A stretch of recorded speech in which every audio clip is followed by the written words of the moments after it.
So I apologize for this. Thank you very much. We have now a really interesting 1-hour panel, and I'm looking forward to hear it. And so right away, do we have everyone on the panel? Could everyone please introduce himself for a second? Hi, Carl. Good evening, everybody, and Good great to evening. be The here. host is here. Great. Thank you. So Hi, I'm right hi, away, I'm Amina over to Noor. you. Thank you. Hi, thank you for having us, Digital Davos, having the 100 Women at Davos panel, and delighted to be here on the start of the first day of the Davos agenda. And welcome everybody to this panel. And it's a great continuation of the last panel, which is talking about emerging technologies. Because on our panel, we're going to be talking about the role of diverse leadership in emerging technologies. And entrepreneurship is really one of the key factors when we're talking about emerging technologies, because we know that the biggest organizations, tech organizations on earth, actually started off as entrepreneurial firms in the last 20 years. So here we are at the cusp of disruptive change, where emerging technologies are fast becoming mainstream. They are creating wealth, creating value, impacting our lives, powering economic development, from artificial intelligence to the metaverse, blockchain, crypto, NFTs, as well as DeFi, Web3. Some of these words were only really came into usage mainstream in the last 1 year, but how they're changing what is happening and more. But these innovations are bringing exciting new possibilities. Yet women, sadly, are notably underrepresented in technology sector, and particularly at the leadership level. Tackling access to funding and support for entrepreneurial ventures is a problem. Now, this conversation with CEOs and leaders from the tech sector, from the entrepreneurial ecosystem, will center around the challenges and solutions, importantly, to speeding up diversity and inclusion in technology and leadership. 100 Women at Davos is powering this panel, and we are a global community of impact-driven women leaders. We were formed alongside the World Economic Forum in 2019. We started out actually in WEF, and we then saw that we wanted to be inclusive, and we expanded, and we became Women at Davos, and not just Women at WEF, and we became 100 last year. Our impact has been felt right outside Davos, across the world, and at places at global gatherings of world leaders, from the UN General Assembly to COP26 to the Reykjavik Global Forum to Web Summit. Anywhere where leaders are, we are here, because the point is that we want to amplify the voices of women in leadership, because we believe that we're stronger together. So rather than talking about how few women there are, what we're saying is that the women that are there in leadership positions deserve to be heard. And why is that? Simply because the research has shown that more gender diverse leadership leads to better outcomes for organizations, for society, for global peace, for climate change, for peace, and just about everything else, including economic advancement. But it's slow, and that is our role. We are part of the UN Women's Action Coalitions. We signed a commitment with the UN Women in July at Generation Equality Forum, which says that we are going to accelerate and work towards accelerating gender diversity in leadership. On this point, I'd like to introduce our panelists, and I start with, we're missing Melva, but I hope Melva will join us in a minute, but we shall continue. So Olga, good evening, nice to have you with us. And Olga is the head of the Kyiv branch of Alex. For 6 years, she was the CEO of the Ukrainian Capital and Private Equity Association, where she is now an honorary member. And since then, she has contributed to a great sense of personal devotion to the development of Ukrainian venture and business ecosystem. Financial Times and Google nominated her as a Changemaker New Europe 100 in 2016 and 2017, and she was appointed as Ukraine's Ambassador of Women in Venture Capital. Olga is a founding advisory committee member of 100 Women at Davos, a PhD holder and an author, and also she's actually lectures at the university as well. Welcome, Olga. We have now moving into entrepreneurship. We have Wendy Diamond. Wendy is the CEO and founder of Women's Entrepreneurship Day organization WIDO, which is a non-governmental volunteer organization and global initiative celebrated in 144 countries with a mission to economically empower women in business to alleviate poverty. Since the first Women Entrepreneurship Day, they have grown to become a powerful network for women in business and have reached over 5 billion people. Wendy, in addition, is also the founder of LDP Ventures, investing in social impact, disruptive technologies, and funds, making a positive impact on this world. Wendy is unwaveringly passionate for technology that grows from innovation, that has a positive social impact on the world, especially the underdog. Wendy has authored 10 wildly celebrated books and garnered 3 Guinness records, amongst other recognitions. Welcome, Wendy. Thank you. And now we have Valentina Coco, who is a CEO and senior partner of Anchor Strategy. Valentina is a former corporate leader of Fortune 500 companies with an engineering mindset and goal to create inclusive teams, support real connections, and lay the groundwork so change can happen.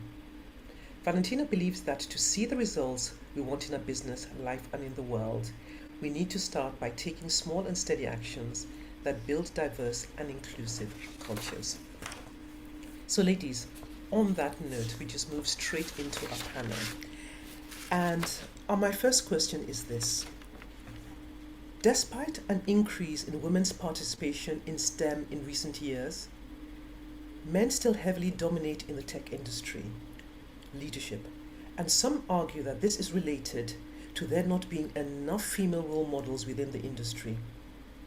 Being female leaders in the industry, what would you say to this? And can I start with Valentina? Hope the second work. Can you hear me okay before I start? Yes, we can. Perfect. For me, it's a mix, a combination of factors, I should say. Yes, undoubtedly, there are not enough women leaders in the sector, especially in technology and in STEM.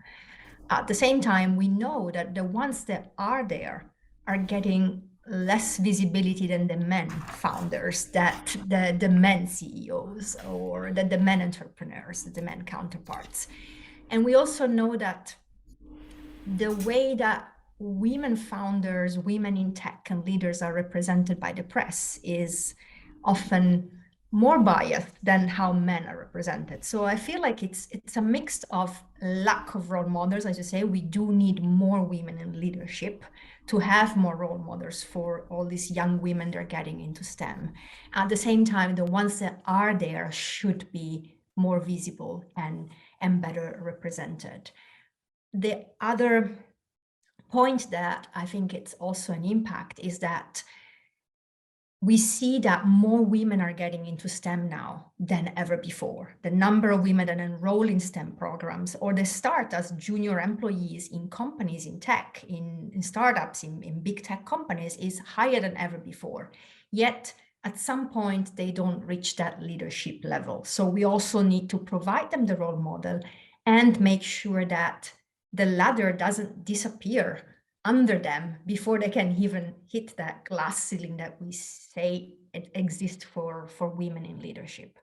So I think it's a mix of having the role model as well as the system to support the young talent. Olga, I wonder if you can weigh in on this and what Valentina said. One is that yes, maybe there are not enough role models, but also women get less visibility, right? So what can we do in order to get more visibility? Because at the end of the day, right, we find that when you have role models, people can identify, young women can identify. So really, it is an important issue. What are your thoughts on this?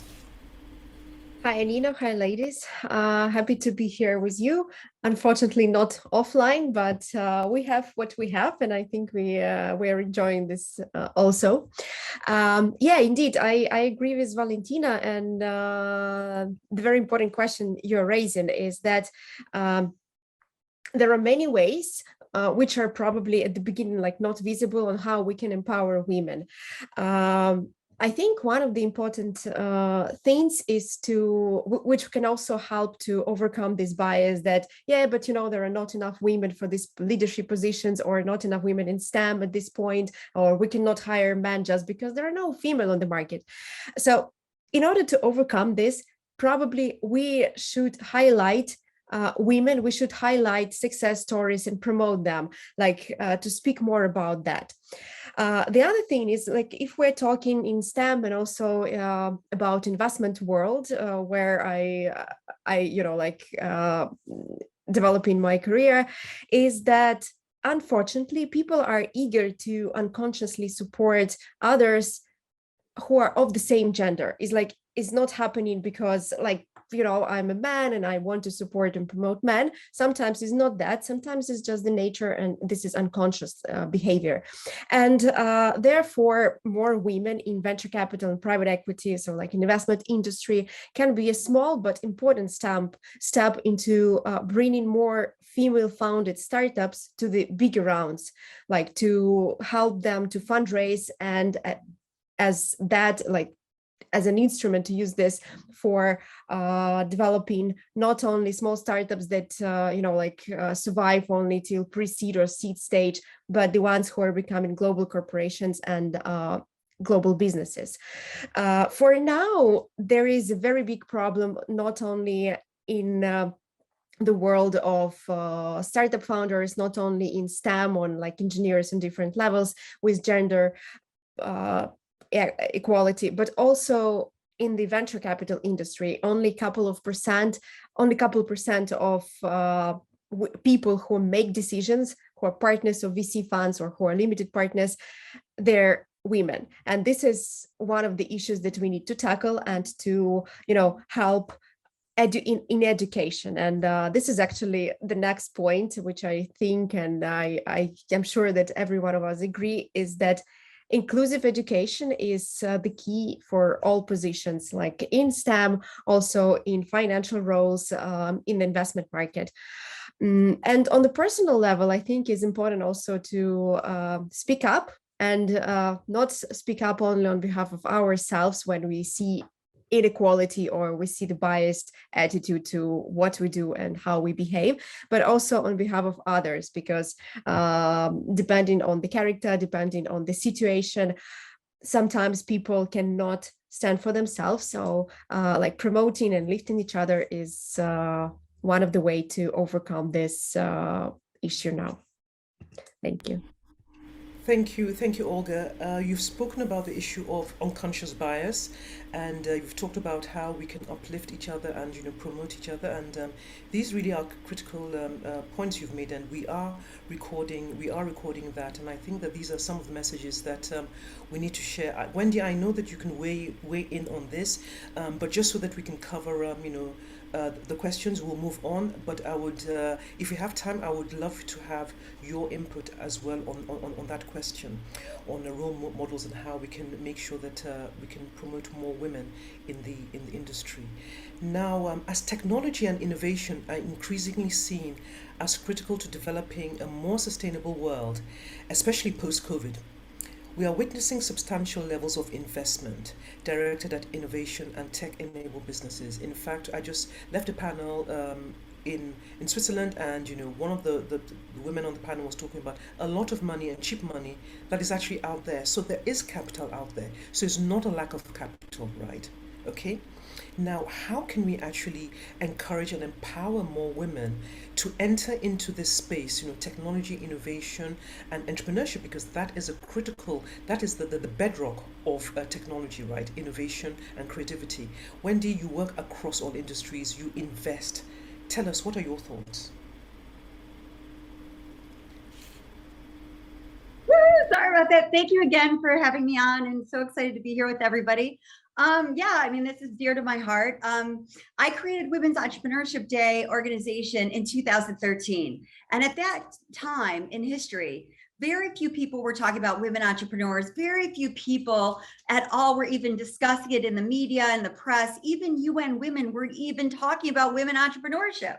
So when you think about how far we've even come to today, is pretty incredible. So I would like to say is that, 1% of venture dollars goes towards women founders, right? And like what everybody, in kind of echoing what everybody was saying, the reason why I started Women's Entrepreneurship Day organization was to empower, celebrate, and support women from a ground up approach. Because if we're going to make, a systematic change, we need to include everybody, and we need to bring awareness towards the importance of why it's so important to empower women in business, right? And when you look at like what's happening where women spend their money, 90% of the money that women earn go back to educate their children, provide for their families. That uplifts the entire community. So when you think about that, right, you see the fact that this is probably one of the most important things in the world, right? And so, where we go with Women's Entrepreneurship Day organization is we work with governments, business leaders, civil society to collaborate to find solutions to uplift women in business. So we, have created such things like we were responsible for We NYC, where we got the city of New York to create this unbelievable program to support women entrepreneurs in New York City. Mayor Garcetti, who just became the ambassador to India for the United States.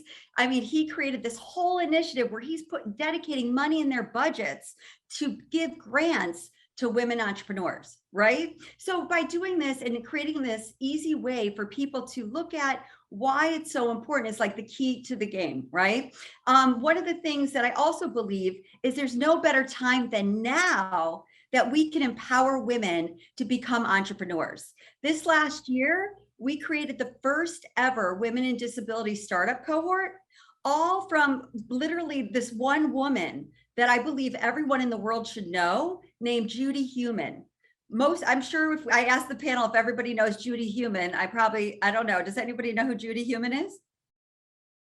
Yeah, I mean, and she's like probably, at least in America, one of the most important people in our country and to the world. What's the biggest minority in the world? Disabled people.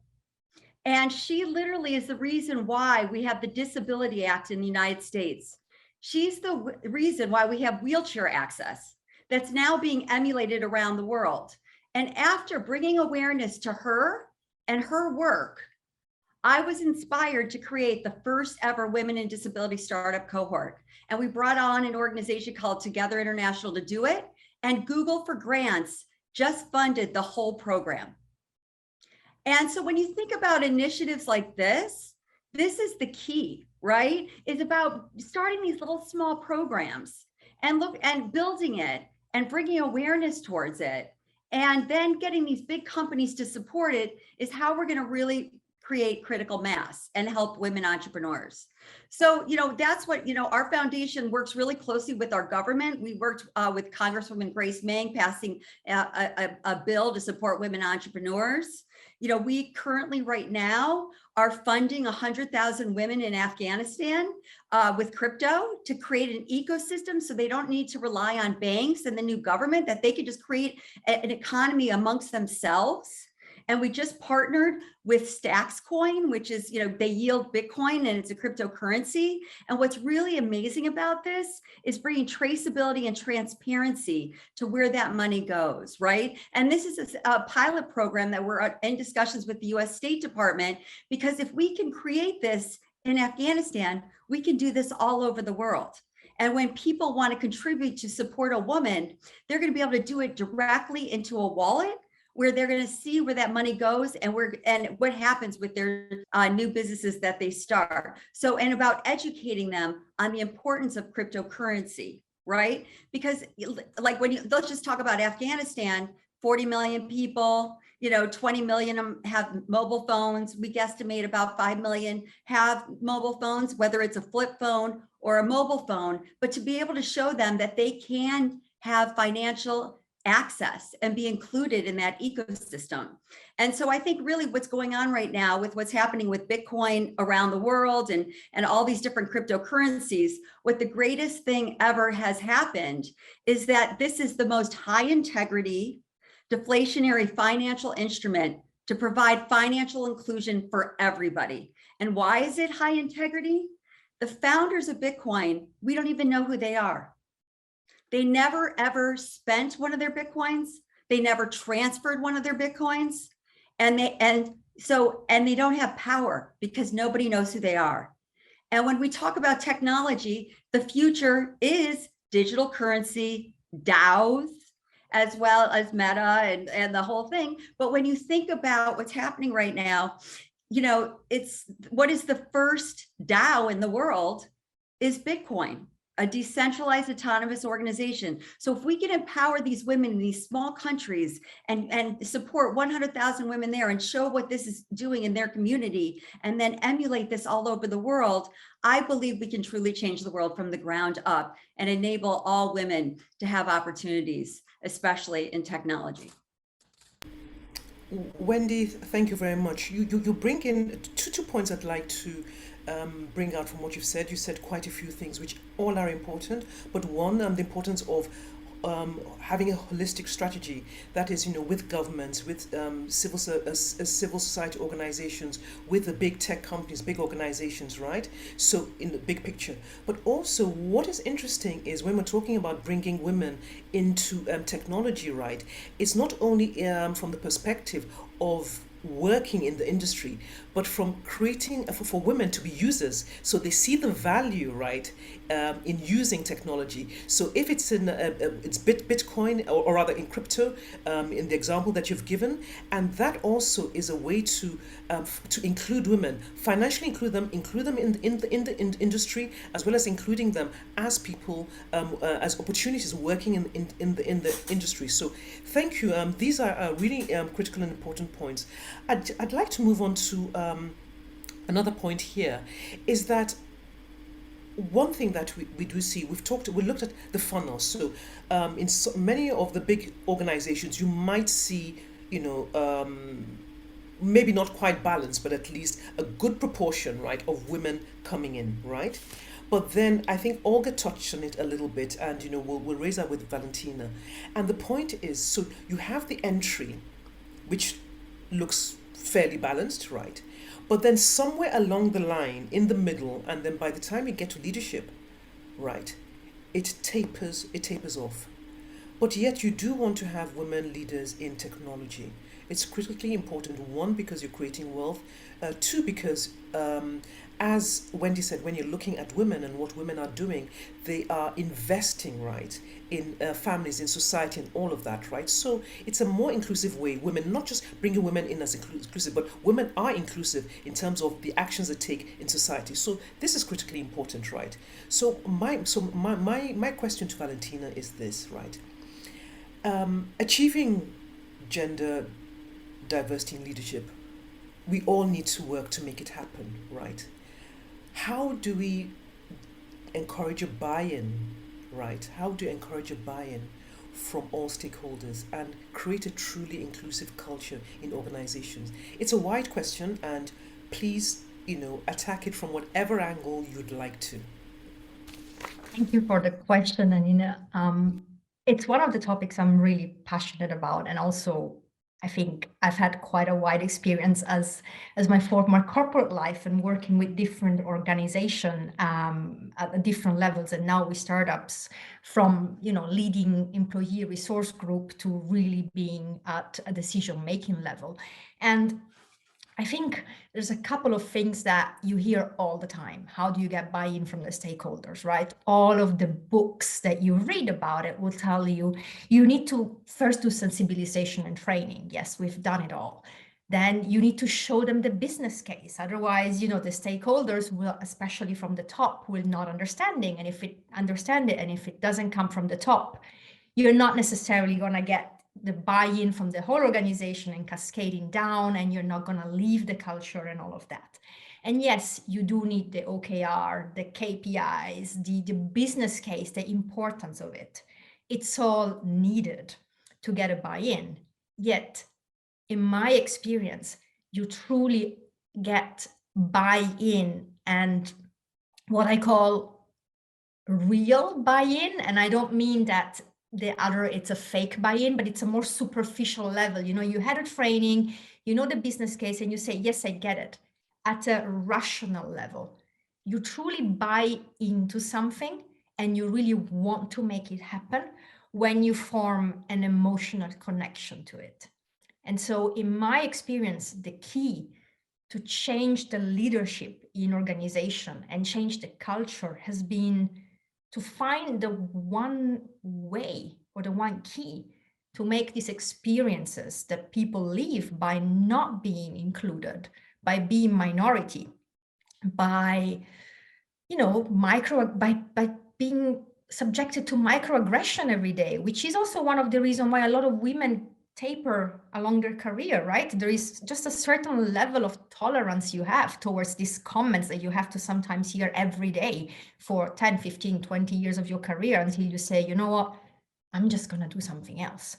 And the way I've been able to get a true buy-in and see things changing in the organization from the heart is when we've been able to make this click at a personal, emotional level for the leaders and then cascading down, because at every level of the organization, and you're always going to get some leaders that are going to be more open, and for them it's a given, it's already clicks, it's already clicking. Others, they get it at that superficial level, but they don't understand their blind spots. They don't understand how their action are not necessarily reflecting what they think they've understood at the more superficial level. And only when you can get that deeper connection through different type of programs that we've tried. I mean, we've tried reverse mentoring, works very well. We have tried exposures in certain companies in terms of going to diverse countries and have, you know, programs where we send the leader in really less developed and less fortunate areas to see what life is, depending on what we can afford sometimes at organizational level. When you see it clicking, you see them coming back from either program, that emotional connection then sparks 1,000 actions that before were just either not seen or not understood or not a priority, because now they get it. Now it becomes important to them. It's connected to a person, an experience, and something that it's inside them. And it becomes less of an us versus them, which unfortunately often is how this is perceived. You know, the activism, let's say, and all the organization that we do in organization, in companies, in political sphere, often is perceived even by the more open-minded people as an us versus them. Are we all wrong? Can we not say anything? Do we not get a chance to have a job? No, that's not it. It's just how can we all lift each other up together? And that fear filter sometimes can only be lifted once you get this connection to the problem, in my experience. Valentina, I love that, you know, because when we're talking about organizations and, you know, working on D&I, we talk about, we look at the data, right, and say that what is the evidence, right? And so we're talking about the numbers and all of that.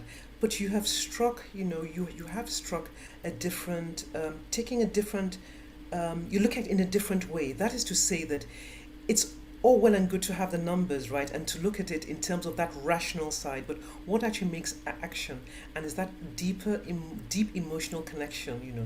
I think that's, you know, that's excellent. Olga, would you like to weigh in on this? You talked about unconscious bias, yes. Can you give us, you know, some of the sort of solutions, you know, what are those barriers, and therefore what are those solutions that, you know, stop the move from women at the entry level going right up to the top, and how can we overcome these barriers? Well, first of all, I can relate a lot to what Valentina says. Thank you for your words, and Anina, thank you for summarizing. That's very important to talk about and to speak up about it. Yeah, about the solution, I would like maybe it's related to my past career, which still continues in education, like academic sphere. I think is very important also to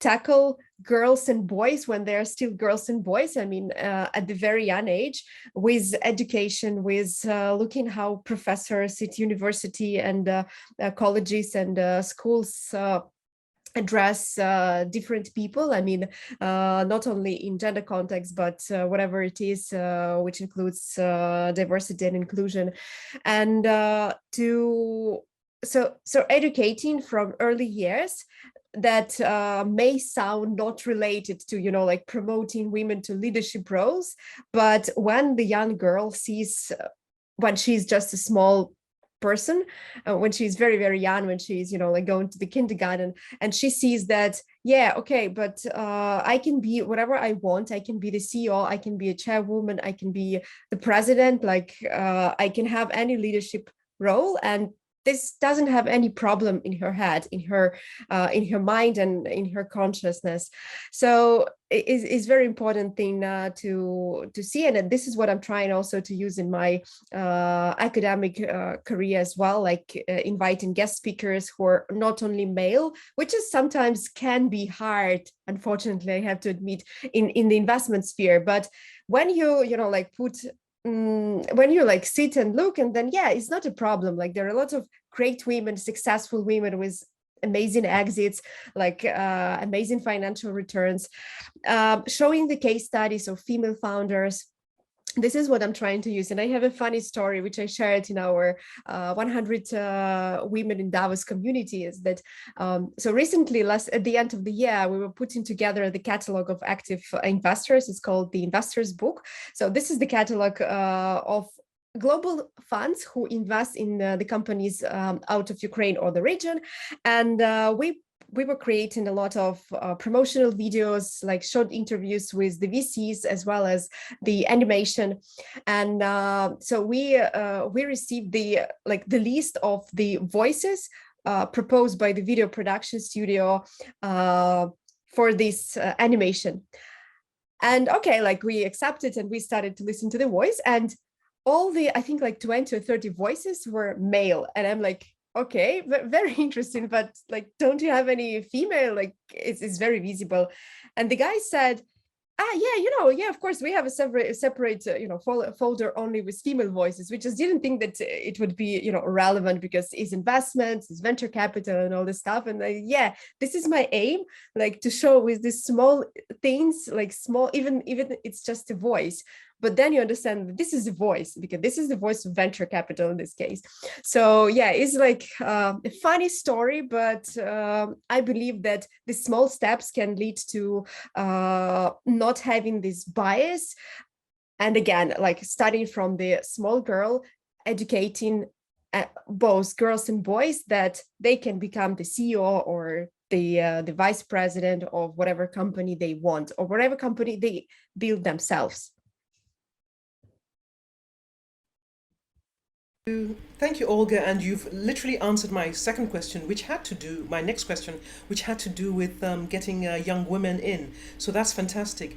And I think that some of the points we've covered here is that they're the big things you do, but they're the things that seem to be little that we need to do as well. What is the effect, the psychological effect of on young women when the voices that they hear, right, in a particular area are always male voices? Sometimes we think of these things as neutral, but they actually aren't neutral. They actually have an impact. Now, I want to go back to Wendy on the issue of entrepreneurship, because we've talked about technology innovation, we've talked about building our businesses. It's critically important, right? We cannot separate entrepreneurship, right, from technology. Now, that is where a lot of innovation is coming from. Wendy, there are 400 million female entrepreneurs supposedly in the world, okay? So we don't have a lack of female entrepreneurs. However, the businesses on the whole that women are building very often do not scale and grow to the level that their male that we see with their male peers. So numbers may not be the issue, but is that growing and scaling? Because we want them to grow and scale, we also want them to be in the industries where there's value being created. Can you talk that through a little bit to us about, growing and scaling and how we can get female entrepreneurs to be the Bumbles of this world, for example? Oh no, absolutely. And I think it goes back to I'm going to do two things. And one really important thing I think is, there's a project that my foundation is partners with in India with 6 million farmers, and the majority of those farmers are women. And so when you think about this project, what happened was there was a real high suicide rate amongst these farmers because of their harvest failing and things like that. And what happened was the government and this organization called ZBNF came together and they studied everything, and they found that these women, that what was happening with the harvest was because of pesticides and fertilizers. So they did this unbelievable program where they literally transitioned all these farmers to go to the old ancient Indian ways of fertilizing their lands, manure, sugarcane, and urine, right? And what happened was the government came in, and the government then said, and this model is what should happen for every level of women in business, right? What happened was the government said, listen, we're going to give the groups, they're called the self-help groups of women, 11 women, and literally they give them a mobile phone for all of those women to share. And these women have like 1 hectare of land, and they might be, earning $1 a day, whatever, $2 a day, right? And what happened was these women had to meet every week, and they had to create this camaraderie between them to work together, because every time they saved money amongst themselves, the government would match it, right? And literally these women were paying back these microloans that they were getting at a 98% rate. We're not going to talk about what the men pay, the men statistic, but you know what I'm saying? So when you look at that and those self-help groups, and how they're creating these little groups of women that are supporting each other, you need your camaraderie, you need your team around you to be successful. And I think, one of the things that I've taken on is I'm an investor, I'm an impact investor. I'm an LP in 5 amazing disruptive technology funds. I'm also investing in part of a fund that invests in cell agriculture and plant-based. And I'm also an investor in 20 startups. And 2 of the startups that I'm invested in are literally changing the world for women. One is called Bidversity. It's an artificial intelligence blockchain company disrupting the trillions of dollars of government procurement. And that's for the US, right? And because our government made a mandate and said that 44% of government procurement should go to women, minorities, and veterans. And they don't even get 5%, right? Because there's not enough women, minorities, or veterans that are applying for these because it's really complicated, right? But what this company did was created this technology to literally go through these 500-page procurement documents to know exactly who could fit. And then they match these women, minorities, and veterans with a big company to get the government contracts. So they're enabling, and it's incredible. Like we just gave a $100 million, mask deal to a woman founder who would have never been able to get that contract if it wasn't for this company. So that's one of the companies I've invested in. Another company I invested in is called Open Grants. And everyone should go to it. It's called opengrants.io. And what they do is it's another artificial intelligence blockchain company that basically is making it really seamless and easy for people to get grants. There are trillions of dollars of grants just given, non-diluted funding. And the whole focus of this company, again, is to support women, minorities, and veterans, right? And they match grantees with grantors. And once you fill out your profile, you never need to fill it out again. And when there is a grant, it'll automatically alert you if it fits what you're looking for, like what your target is. And literally through this project, now the US government they just passed the infrastructure bill and are doing a pilot in San Francisco to basically use this technology to bring traceability and transparency to government funding. and to enable, to make sure that we now support women, minorities, and veterans, right? And so these two companies are like literally changing the way for women to be able to get more, government contracts, to get more grants, whether you're a doctor and getting a medical grant or whether you're an entrepreneur. There's so many grants out there, but there's not one place to find this, right? And there's millions and millions of dollars, whether it's a government grant or the Melinda Gates Foundation grant or whatever it might be, whether you're in India, whether you're in Africa, whether you're in New York, whether you're in Iowa. There's opportunities for everyone. And especially now, there's no better time.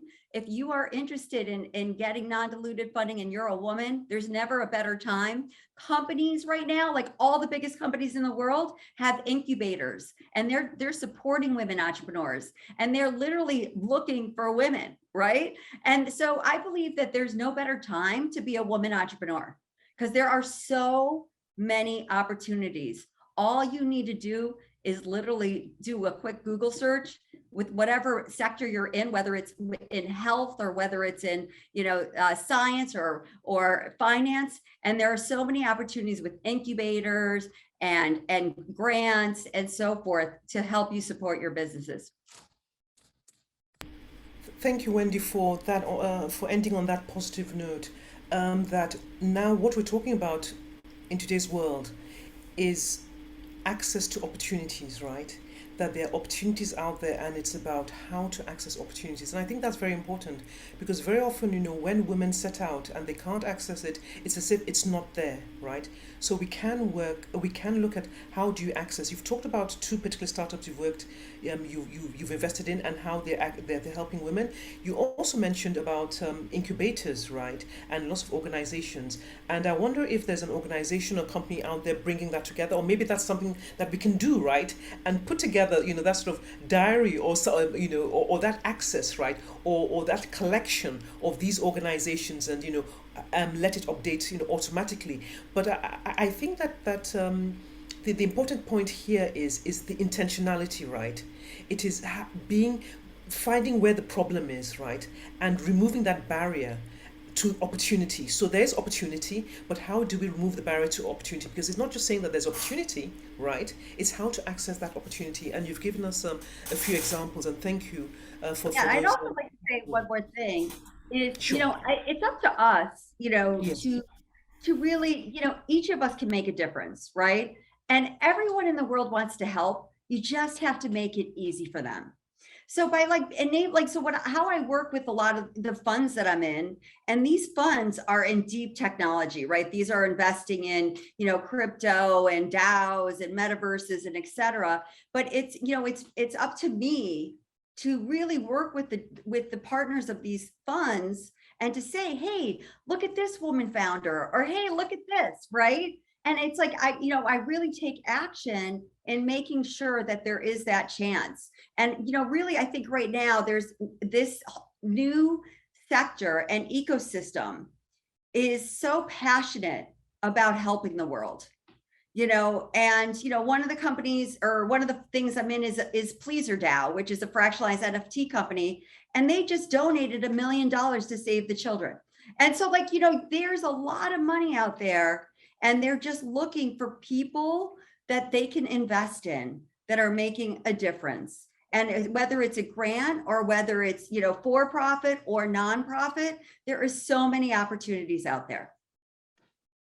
Wendy, thank you. And clearly this conversation is going to carry on, after this panel, and we really need to get together, really, because we can't do it on our own, and get together and see how we can basically turn, the opportunities out there into, or rather channel them, to women who deserve this and to make a difference, because that's really the only way. Working together, collaborating, we have the knowledge and the interest, and working together. So thank you for that. Now, we only have a few minutes left, and the question I'd like to ask is this, if you had a choice, right, about one initiative, just one initiative, that you felt could make a difference in advancing gender equality in leadership, right, or in STEM, or in technology, as you like, one initiative, and you could choose and you could do it, what would you choose? So I give you a few seconds to think about that, just one initiative, and to say that that's what, I'd like to do. And if I could, magic wand, what would that initiative be? Okay. If you're quick, you can even add 2. All right. If you're quick. Valentina, are you ready? Oh, you are ready. Okay, over to you, Valentina. Well, you tempted me with, if you're quick, you can add 2, because I couldn't choose. I was like, okay, I'm gonna be quick and add 2. I mean, if I had a magic wand, I would expand what I'm trying actually to do right now, which is bring this opportunity of finding reverse mentoring and create those emotional connection to everybody. Outside companies. I mean, a lot of leaders are fortunate to work in companies which sponsor this, and you can find a reverse mentor, somebody open, but a lot of people aren't. They are entrepreneur, they're in small companies, don't have this support. And if I have a magic wand, I'll just gather, which I'm trying to do, all of the mentors. There are people which have experienced this, they are open to share in a safe way. All of the people that want to learn, and potentially even with the magic wand, make them understand that even if they don't want to learn, they can always benefit, even if they've already done a training, and just get them there and pair them up for 6 months, a certain amount of time, to make it personal for everybody and just see that spark going. So that's the first thing I would do. And if I'm quick enough, the second thing that I would do is basically what you and Wendy were touching upon, and what we're trying to do at Anchor Strategy, which is we're looking out for women entrepreneurs, because they don't often come to us. I mean, sometimes they are afraid, they don't know how much, they don't know how we can help. And I would actively just try and get a list of all the women entrepreneurs that are out there struggling that we could help, and then just go and say, okay, in our area, this is what we can do, and we'll do it. But hey, this is the other person that I know. This, leverage my whole network and bring that network of connections that we all have in our small maybe sphere. Then when you expand it and connect it with more people, it becomes a huge network, and bring it to these female entrepreneurs, which, yes, they have a responsibility sometimes to go, as Wendy was saying, on Google and find the opportunities. But if they're trying to bootstrap everything, and I see it with a lot of people in my network, they have no time, sometimes it doesn't come to them. They're so overwhelmed with bootstrapping, raising money, getting ghosted and all of those things. So I would just magic wand, get the list, connect them with everybody I know, and see how we can help. Thank you, Valentina. So we have boosting, getting people together, getting the women, finding women and entrepreneurs, bringing them in, and reverse mentoring. Okay, over to you, Olga. Thank you, Alina. Thank you for a tricky question, but very interesting one. Well, as I hear, along all our conversation, and especially during the last part, the most important thing is not there are no opportunities, not there is resistance of the society, which is all also unfortunately in place. But the biggest problem, I think, in the minds and with the confidence. So like taking the magic wand, I would like to make this change, this shift in the mindset, and bringing more confidence to the female part of our society, maybe sometimes to ourselves. I mean, I'm talking about me, and just not to care about any problems and possible constraints, like to be focused, to be open to opportunities, that will, I'm sure about it, that will stick to every and each of you. And then it's important just to choose the right ones, like be open to the world, and choose those who are close to your heart and your soul, and of course to your business, to grow in your company, or to promoting some sustainable aim which you're focused at. So the magic wand shall bring me and all of us, first of all, this confidence and focus on the things that we want to achieve, but not the constraints. And like this small, very small magic wand will make the following, will make people who probably listening to us and not sure that this is real existent problem. So I am asking the magic wand to read the book Invisible Woman by Caroline Criado Perez, about how our world, unfortunately, is constructed mostly for men, and to understand the problem exists. And this is the thing that we need to deal all together. Thank you, Olga. So, one is that change in mindset, and the book Invisible Woman, to read it and understand it. Fantastic. Okay, Wendy, over to you, and then we can close the panel. Your magical. So I'm going to kind of go with Valentina. And I had a dream at the beginning of COVID to launch a company called Be My Mentor. So if you go to bemymentor.us, you'll see it. And I believe everyone in the world is an expert at something. And to create a platform to connect everyone to learn and grow and have purpose. And so I'm going to make this out right now. I'd fund the whole thing. If there's any operations person that wants to do this with me, I would do it. I'm not an operations person. I'm a visionary. So, but I'm willing, I already spent a lot. I have a 100-page requirement document to create this whole ecosystem. I have 100 of the most incredible people in the world who have already signed up to be mentors, from the CEO of Weight Watchers, Mindy Grossman, to the biggest investors in the world, to some of the coolest people, Hannah Stocking. She has 40 million followers on Instagram. I have all these people are already signed up, and I'm willing to literally fund the first $100,000 to make this happen. So, and it's called Be My Mentor, because everybody wants a mentor, and it's so hard, especially for women, to ask.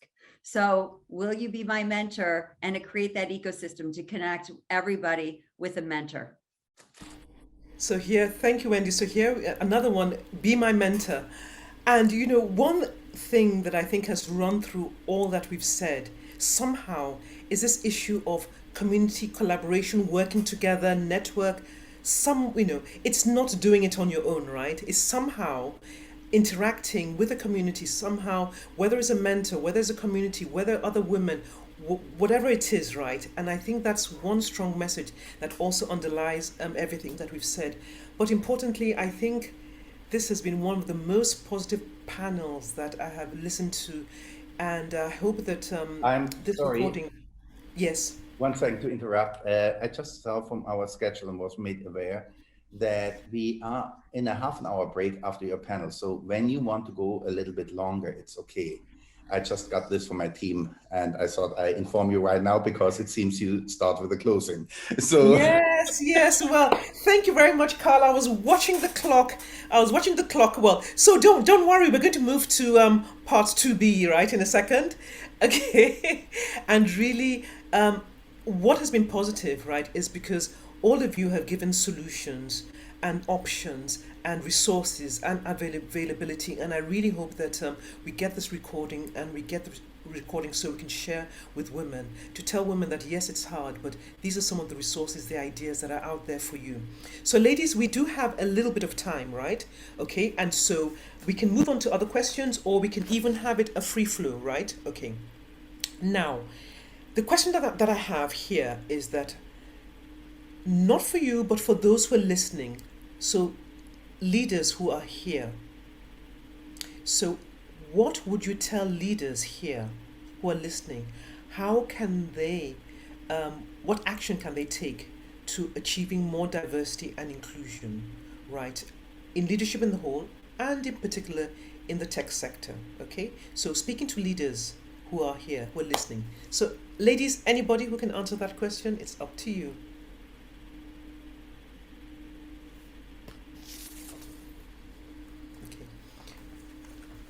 When do you have a last thought before you go? Sorry about that. I have a meeting to go to. No problem. Wait, can you repeat the question again? Okay. To leaders who are listening out there, what action can they take to improve or increase gender diversity in leadership in the tech sector? What's your message to a leader out there? Well, first of all, my message is not just to leaders, it's to everyone. Everybody. You can do whatever you want to do. You just have to do it, and you're going to go up, and you're going to go down, and you're going to fail, and you're going to do all these things. But you know what? The greatest gift is to try, and to really love what you're doing, and have passion, purpose, and positivity in everything you do. Thank you so much for having me. Thank you. Thank you. I know Thank you have you. to. Bye-bye. Thank you. Bye. Valentina and Olga, your message to leaders or anybody out there about improving gender diversity in the tech sector, in STEM, in leadership. Maybe I'll go because I might be a bit less politically correct, so maybe Olga can be a bit more positive to close. And I mean, to say it nicely, my message to everybody is get out of your comfort zone. We are all biased. We all have blind spot. It doesn't matter if you're men, women, of a minority or not. We all have them. We just don't know what we don't know because that's why they're blind spot. Right. And we also sometimes don't want to find out because of our pride. And we think we are open and, you know, we've got feedback and nobody likes to hear or realize that they're not. It makes us uncomfortable to be called on our own bias. And trust me, it's happened to me. Actually, funny story on a course to my team on microaggression about what to do and what not to do. I was called on about, well, yes, we're not supposed to do all of this, and you roll your eyes so much that we can hear you from the other room. What about that? And you know, it was an uncomfortable moment, and it's the moment I grew the most. So I'm telling myself and telling everybody, get out of your comfort zone, start learning, start asking people and have this conversation, because then you're gonna find out what your blind spots are. And it doesn't mean you're not a bad person. It doesn't mean you can't say anything. You're just gonna learn every day and improve the situation, the atmosphere for yourself and everybody around you. The more you know, the more you can do, the better ally you can be. If you don't know, you can't act. So that's what I would say. Thanks, Valentina. If you don't know, you can't act. So, okay. Olga, and you, your message. Yeah, that's great. I would like to highlight culture, which was already mentioned on this panel, I think by Valentina. But like one more time to highlight this thing is that like in the company, in our community, which we are a part of, is important to grow the culture when everyone can feel you know, wanted, where everyone can be able to have the right to go out of the comfort zone and to act accordingly and to become a leader. Maybe in some companies it should go like from top to bottom with some, I don't know, code of conduct, some softly, in a soft manner, of course, to promote the equality, promote the respect to each other, have, you know, like some, for example, we have the equal, which is not, you know, like the surprising current world, but in some companies it can still be an issue. So people can go for maternity leave and people can go for paternity leave, and both cases they're totally fine, and nobody will, you know, judge, nobody will say something about that. So like try to, on a personal level, on the community level, let's try to build this culture within our bigger society or in our small startup of two people. It doesn't matter. And if, you know, if you need some extra efforts, let's like from top to down, let's build some well, code of conduct. Thank you, Olga. And I think the message is clear. You know, as leaders, as people, everybody, we really need to take those actions, right? We really need to do something, right? We need to be aware of our biases. We are all biased, as Valentina told us about. And with Olga is creating that inclusive culture where everybody can feel that they belong in that organization, right? So it's a culture change. And on that note, I'd like to say, ladies, thank you very much indeed. Thank you, Carl, for having us on Digital Davos. And that for those who are listening, I think that the message is clear, and I certainly will be delighted to hear from you. Find me on LinkedIn, and I know that 100 Women at Davos, you know, our members and people who are involved with us are really all very open, and wishing you all the best for the continuation of this amazing conference. Thank you, Carl. Thank you for hosting this panel. It was really amazing. I hope we see us next year, this time in Davos, with a nice ambience. And thank you very much. Everyone was great. I appreciate it. And also I got just from Davos some information. The panel was live streamed also in Davos, I think in the Hard Rock Cafe. So great. Thank you very much for everyone. Thank you very much, Carl. Thank you. Bye, everybody. Thank you.